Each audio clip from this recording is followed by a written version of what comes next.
Homeopathic medicine pulsatilla ये एक पौधे के सफ़ूफ से तैयार होने वाली मेडिसिन है। इस पौधे को विंड फ्लावर कहते हैं। एलोपैथी तरीका इलाज में इस सफ़ूफ को सिर्फ आँख की तकलीफ़ों में इस्तेमाल किया जाता था, लेकिन होम्योपैथिक तरीका इलाज में ये बकसरत इस्तेमाल होने वाली मेडिसिन है।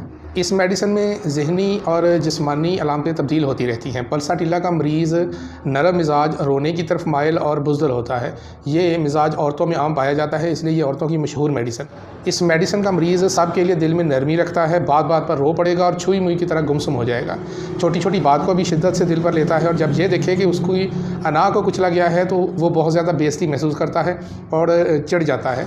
बहुत वहमी होता है। इज़्ज़त नफ्स के मामले में, सेल्फ़ रिस्पेक्ट के मामले में वो बहुत ज़्यादा हसास होता है।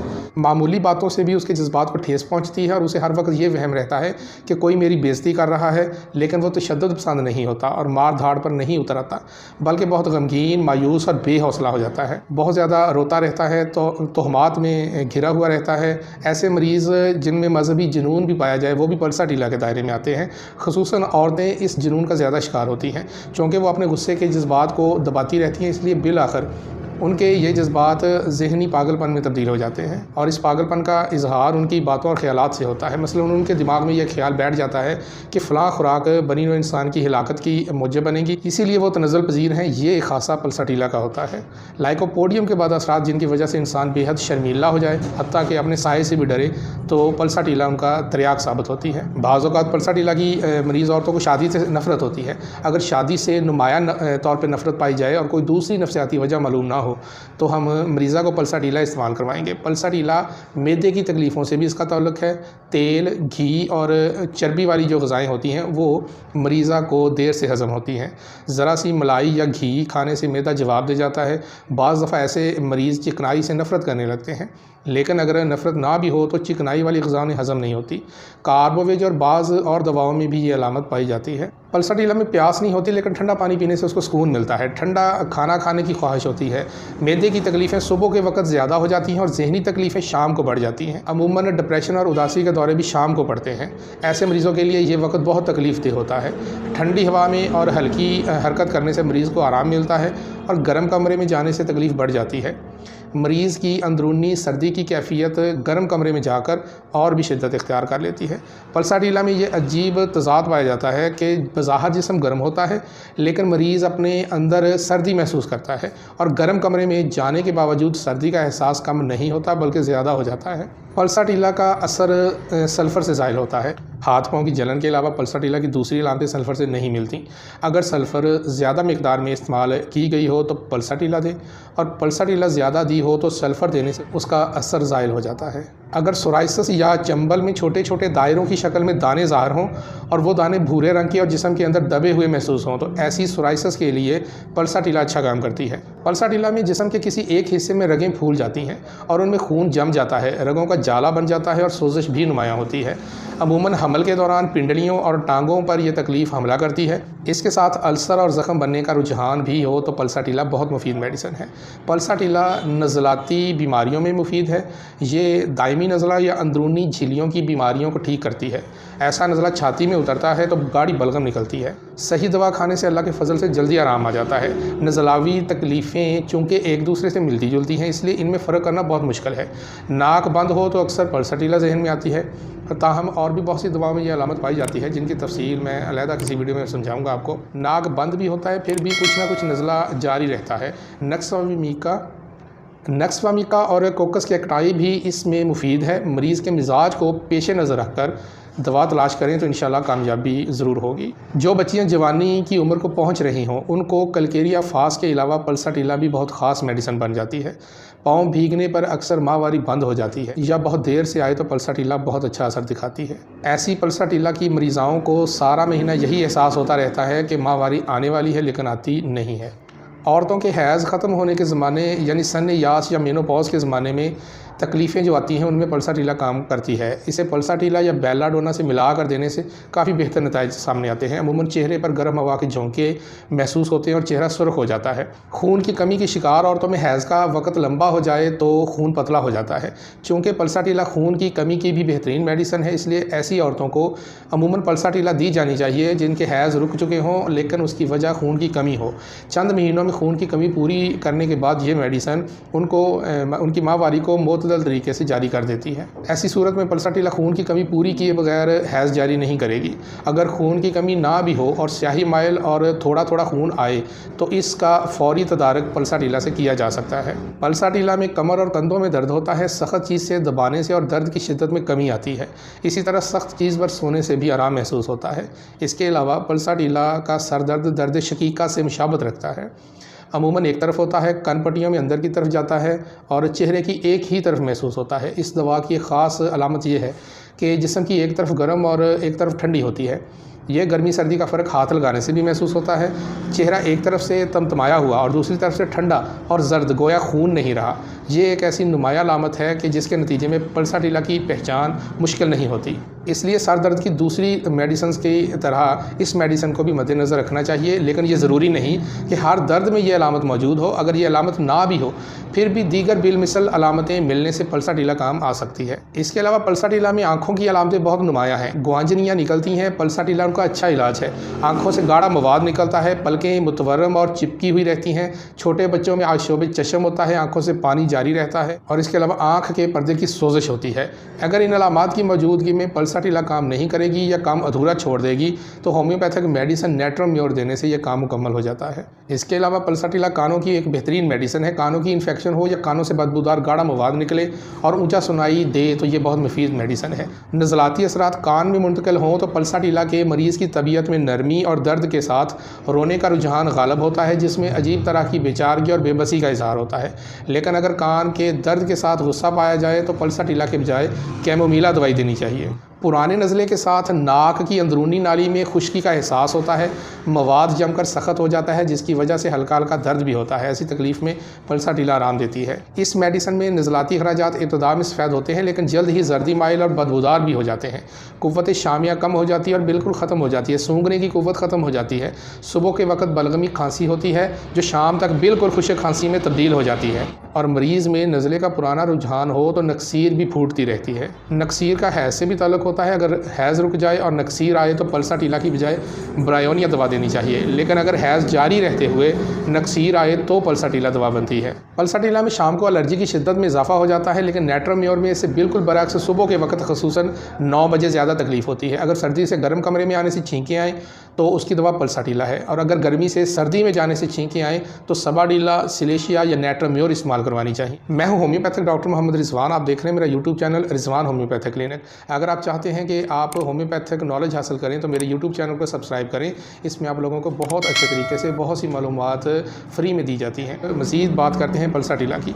पल्साटीला के मरीज़ की नींद उड़ जाती है और वो सोने में दिक्कत महसूस करता है। उसे सांस की तंगी और घुटन का एहसास होता है, और अगर सही इलाज ना हो तो दमा हो जाता है। अगर एलर्जी दमा में तब्दील हो जाए तो पल्साटीला भी उसे ठीक करने में मौसर साबित होती है। सिलेशिया पल्साटीला की मुज़म्मन दवा है। अगर पल्साटीला से बुखार ना टूट रहा हो और तबीयत में गर्मी का एहसास हो, इसी तरह इन्फेक्शन की तकलीफ़ें पल्साटीला से काबू न आएँ, हालांकि अलामतें पल्साटीला से मिलती हों, तो सिलेशिया देनी चाहिए। ये अक्सर काम करती है, ये मेरे तजर्बे की बात है। पहले मैं भी सिलेशिया नहीं देता था, लेकिन फिर मुझे ख्याल आया कि मुज़म्मन होने का ये भी तल्लुक़ हो सकता है कि पल्साटीला अपनी अलामतों के बावजूद काम ना करती हो और नाकाम हो जाए, वहाँ सिलेशिया काम कर देगी। वाक़तन ये बात दुरुस्त साबित हुई। इसके अलावा पल्साटीला कानपेड़ों या मामस की बेहतरीन मेडिसिन है, और ये बीमारी को दूसरी जगह मुंतकिल होने नहीं देती। सही इलाज ना किया जाए तो बीमारी मुंतकिल होकर आलात तनासर पर असरअंदाज हो जाती है, और ऐसे मरीज़ अमूमन सारी उम्र के लिए औलाद से महरूम रह जाते हैं। ऐसी सूरत में सबसे पहले एब्रोटिनम देनी चाहिए। उससे ठीक ना हो तो फिर पल्साटीला दे। इन दोनों दवाओं में एक मुशाबत ये है कि उनके जिस्म के दर्द इर्द गिर्द घूमते हैं। एब्रोटिनम के दर्द हर तरफ घूमते हैं और पल्साटीला के दर्द एक ख़ास सीमत यानी दाएं से बाएं या बाएं से दाएं हरकत करते हैं। लेकिन एब्रोटिनम एक ऐसी मेडिसिन है जिसकी मर्ज़ की नौइयत किसी दूसरी मर्ज़ में तब्दील हो जाती है। अगर फेफड़ों का कैंसर हड्डियों में चला जाए तो ऐसी सूरत में इंतकाल मर्ज़ की दवाओं को पेश नज़र रखना चाहिए और उनमें एब्रोटिनम इस्तेमाल करनी चाहिए। लेकिन सबसे मौसर दवा फास्फोरस है, और कैंसर हड्डियों ही से शुरू हुआ हो, हड्डियों में मुंतकिल हुआ हो, दोनों सूरतों में फास्फोरस बेहतरीन साबित होती है। इसके अलावा होम्योपैथिक मेडिसिन पल्साटीला मैदे के लिए अच्छा काम करती है। पल्साटीला में खाना खाने खाने के बाद तकरीबन चंद घंटों के बाद ही मैदे की तकलीफ़ें शुरू हो जाती हैं, बेचैनी, खट्टे डकार, हवा से पेट का भर जाना वगैरह वगैरह। नक्स व मीका में भी भूख की हालत में तकलीफ़ें बढ़ती हैं और खाना खाने के बाद कुछ अरसे तक आराम रहता है, मगर तकरीबन 1 घंटे के अंदर अंदर तकलीफ़ वापस आ जाती है। पल्साटिला के मरीज़ का मुंह खुशक रहता है लेकिन उसे प्यास नहीं लगती। सुफरावी मादा बहुत तकलीफ़ से बनता है और उबकाई के साथ मुँह में आता है। चिकनाई खाने से पेट में तनाव पैदा हो जाता है। सब्ज़ी माइल पानी की तरह बहुत पतले असाल आते हैं और रात के वक्त ज़्यादा आते हैं। कब्ज़ के बावजूद नरम अजाबत पल्साटिला का खासा है लेकिन खुलकर नहीं होती। बार बार हाजत होने के बावजूद फ़रागत का एहसास नहीं होता। नक्स व मिका में भी यही अलामत पाई जाती है लेकिन इसमें अजाबत नरम होने की बजाय सख्त गुठलियों की सूरत में होती है। औरतों में कब्ज़ की अलामत बाज़ दफ़ा ग्रेफाइट से मिलती है। इस सूरत में अजाबत नरम नहीं होगी बल्कि सख्त और बड़े जमे हुए फुजले की सूरत में होगी। पल्साटिला की तरह ग्रेफाइट्स भी हैज़ के खून की कमी दूर करने में शोहरत रखती है, मगर ग्रेफाइट्स ठंडे मिजाज की मेडिसिन है और पल्साटिला गर्म मिजाज की। कब्ज़ जब आखिरी हद तक पहुँच जाए और पल्साटिला से फ़ायदा ना हो तो सलेशिया से बाज़ औक़ात फ़ायदा लाजमी हो जाता है, जिसकी नाकामी की सूरत में हमें वरेट्रम एल्बम की तरफ जाना पड़ता है। कब्ज़ के मरीज़ बवासीर के शिकार भी हो जाते हैं। बस से बहुत तकलीफ़ दे होते हैं लेकिन अगर सख्त चीज़ पर सीधा लेटने से बवासीर की तकलीफ़ को आराम आए तो मेडिसिन अमोनियम कार्ब इसकी ख़ास मेडिसिन बनेगी। पल्साटिला की अलामत इसे नहीं समझना चाहिए, लेकिन अगर मस्सों या मोकों में बहुत ज़्यादा जलन हो तो पल्साटिला की निस्बत आर्सेनिकम और काली कार्ब ज़्यादा मुफीद साबित होती है। बवासीर के मुसलसल जारी रहने वाले दर्द में पेओनिया मेडिसिन को बहुत शोहरत हासिल है, लेकिन जब मिजाजी अलामतें पल्साटिला की मिलें तो पल्साटिला ही काम करेगी। ये एक क्लिनिकल बात है जिसको आपको नोट करके रखना चाहिए। अगर पेशाब की हाजत महसूस हो और मिकदार में थोड़ा आए, मामूली सी जलन हो और बेचैनी महसूस होती हो तो पल्साटिला मुफीद साबित हो सकती है। पल्साटिला में बाज़ दफ़ा पेशाब के साथ खून भी आता है। उसकी एक अलामत यह है कि करवट के बल लेटने से रात भर पेशाब की हाजत नहीं होती। मरीज़ कमर के बल लेटे तो बार बार उठना पड़ता है। अगर बच्चों को सोते में पेशाब करने की तकलीफ़ हो तो उसमें भी पल्साटिला को मद्देनज़र रखा जाता है। इसके अलावा नेट्रमी और कालीफास भी मिलाकर बच्चों को देना मुफीद साबित होता है। उनको बिस्तर पर पेशाब करने की आदत ख़त्म हो जाती है, लेकिन सबसे पहले ये भी नोट करें कि उसके पेट के अंदर कीड़े तो नहीं। अगर कीड़े हैं तो फिर उसके मुताबिक उसका इलाज करें। इसके अलावा खांसने, छींकने और हंसी के साथ पेशाब ख़ता हो जाए तो पल्साटिला अच्छा काम करती है। इसके अलावा ये भी याद रखना चाहिए कि बिस्तर में पेशाब करने वालों का अगर सोने के जल्द बाद पेशाब ख़ता होता हो तो कास्टिकम 200 या सीपिया 200 को अव्वलियत हासिल होती है। अगर लंबे अरसे तक बैठा रहने से पेशाब की हाजत महसूस ना हो लेकिन खड़े होते ही दबाव पड़े और चलने से पेशाब ख़ता हो जाए तो ब्रायोनिया इसकी ख़ास अलामत है जो कास्टिकम में भी मिलती है। अगर बैठे बैठे हाजत महसूस होती हो लेकिन चलने से आराम महसूस हो तो यह रिस्टॉक्स की अलामत में आएगा। ये सब दवाएँ अपने अपने दायरा कार में अलामतों के मुताबिक काम करती हैं। नमी वाले मौसम में बद एहतियाती के बायस जो नज़लाती कैफियतें या अलामतें पैदा होती हैं उनमें पल्साटिला और रिस्टॉक्स दोनों काम आती हैं। बदलते हुए मौसम में काम आने वाली और दवाओं के अलावा डल का मारा का भी अपना एक मुकाम है और ये बहुत शोहरत रखती है, मगर ये उस वक्त काम आएगी जब बदलते हुए मौसम के अंदर नमी भी शामिल हो। तो पल्साटिला एक बहुत अच्छी होम्योपैथिक मेडिसिन है।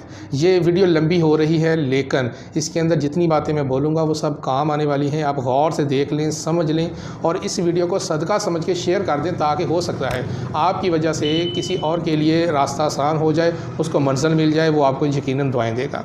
पल्साटिला हमल गिरने के रुझान को रोकने के लिए मुफीद मेडिसिन है। बाज़ औक़ात रहम में जनीन की बजाय कोई लोथड़ा सा बन जाता है जो बेजान होता है। पल्साटिला इस लोथड़े को पिघला देती है। इसमें हैज़ के दौरान शदीद तशन्नुजी दर्द होता है। कभी कभी ऐसे दर्द के दौरे पड़ें तो पल्साटिला मुफीद है, लेकिन अगर ये रुझान ज़्यादा है तो नेट्रम्योर को अव्वलियत हासिल होगी और पल्साटिला उसकी मुज़म्मन होगी। अगर नौजवान बच्चियों को बलूगत के आगाज़ में ही ये तकलीफ़ हो तो कलकेरिया फास अमीद एक मुफीद मेडिसिन है। रहम के गिरने के रुझान में भी पल्साटिला मुफीद है। इसमें और भी बहुत सी दवाएं काम आती हैं जिनमें अलामतों के लिहाज से फ़र्क करना चाहिए। बाज़ औरतों की छातियों में हमल और बच्चे की पैदाइश के बगैर भी दूध उतर आता है। पल्साटिला इस कैफियत में बहुत मुफीद मेडिसिन साबित होती है। इसके अलावा मरक्साल और साइक्लेमन भी मुफीद मेडिसिन साबित होती है। ऐसी माएँ जिनको दूध कम उतरता हो तो उनको अमूमन पल्साटिला फ़ायदा देती है। अगर पैदाइश के बाद गंदगी वगैरह पूरी तरह खारिज ना हो तो पल्साटिला उसकी सफाई में बहुत मददगार साबित होती है। रहम की आम सफाई में पल्साटिला बहुत काम आती है, लेकिन इसका इस्तेमाल प्रसूति बुखार होने से पहले हो तो ये मुफीद साबित होती है। उसके बाद सलेशिया या पायरोजीनम काम आती है, उस वक्त पल्साटिला कोई काम नहीं आएगी। इसके अलावा ये होम्योपैथिक मेडिसिन जिसका नाम पल्साटिला है, ये औरत के पेट के अंदर बच्चे की पोजीशन अगर गलत हो जाए, उल्टी हो जाए तो इस उल्टी पोजीशन को ये मेडिसिन सीधी कर देती है। इस मसले के लिए ये मेडिसिन बहुत मशहूर है। और इसके अलावा पैदाइश के वक्त अगर दर्दें कमज़ोर हों तो उनको ताकत देने के लिए भी पल्साटीला इस्तेमाल होती है।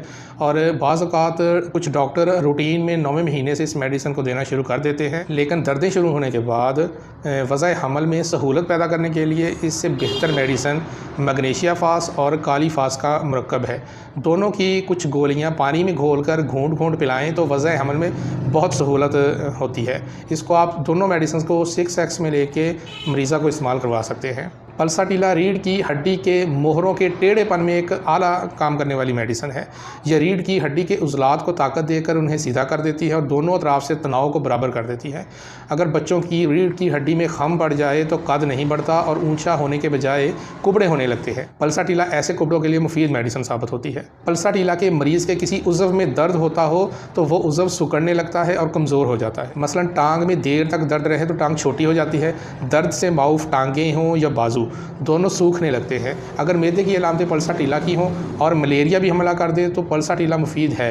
पल्साटीला के मरीज़ को अक्सर प्यास नहीं लगती, लेकिन मलेरिया में सर्दी लगने से पहले गैर मामूली तौर पर सख्त प्यास लगती है और बुखार चढ़ने के बाद प्यास ख़त्म हो जाती है। अगर ये अलामत नुमाया हो तो पल्साटीला ज़रूर इस्तेमाल करवाएं। पल्साटीला में चेहरे के दाएं तरफ असाबी दर्द होता है, नीचे का होंठ सूजकर मोटा हो जाता है और यह तकलीफ़ अमूमन शाम को बढ़ती है। शाम को और रात के वक्त खुश्क खांसी भी हो तो पल्साटीला ज़रूर इस्तेमाल करवाएं। पल्साटीला की तकलीफ़ें गर्मी से, चिकनाई से और खाना खाने से बढ़ जाती हैं। खुली हवा में हरकत करने से और ठंडी खुराक से कम होती हैं। हाथ जलते हों और पाँव ठंडे होते हों या पाँव जलते हों और हाथ ठंडे होते हों तो मरीज़ की मेडिसिन पल्साटीला होती है। इस मेडिसिन की हम पोटेंसी 30 ताकत से शुरू करते हैं, 201 m तक भी जाती है और बाज़ केसों में CM तक भी इस्तेमाल करवानी पड़ती है। मददगार मेडिसिन के तौर पे हमें काली म्योर, लाइकोपोडियम और एसिड फास को देखना पड़ता है, लेकिन अगर इसका असर ज़ायल करना हो तो हमारे पास काफिया, कैमोमीला और नक्सवामी का मेडिसिन ऐसी हैं जो पल्साटीला का असर ख़त्म कर देती हैं। उम्मीद है मेरी इस वीडियो को आपने पसंद किया होगा और समझ के सुना।